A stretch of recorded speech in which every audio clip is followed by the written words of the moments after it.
Бакча участогында нәфис сөмбел гөлләре һәм ашык төстәге ала миләүшеләр уянган. Балалар бакчаларында газон яшелләнә. Ә менә ком тартмалары һәм агачлар кеше кулы тигәнен китә. Бакча коллективы территорияны узган елгы чиремнәрдән чистарта һәм кеше архитектура формалары белән бизи. Чиратта яшел үсентеләр. Тиздән бу урман гүзәлкәйләре балалар бакчасына керә торган юлны бизәп торачак. Сыерчык ояларын кунаклы дуслар үз итәчәк. Күп кәгазьләр җыдык макулатура һәм шулайда ата-аналар белән берлектә бик күп итеп сыерчык оялар ясап куйдык. Аларны инде бергәләп урамнарга чыгарып куйдык. Һәм шулай ук бу номинацияләр кергән дәвердә балалар белән уеннар, җырлар, дидактик уеннар, сюжетлы уеннар ясадык. Аларда бик күп катнаштылар балалар белән бергә. Мондый акцияләрне һәр ел үткәрәсебез килеп тора.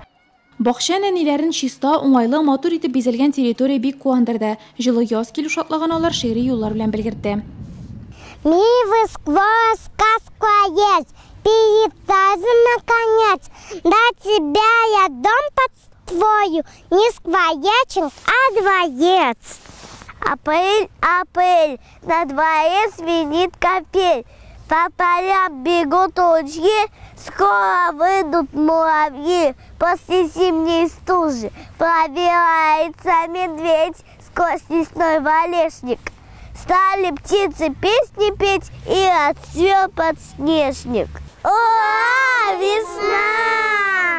Шишмәкәй балалар бакчасы Эко-яз 2018 конкурсында беренче тапкыр катнаша. Учреждение үзен иң әйбәт балалар бакчасы номинациясында сынай. Шуңа да акцияга балаларны, тәрбиячеләрне һәм әти-әниләрне тартканнар. Яшел марафон экологик флешмоб белән тәмамланды.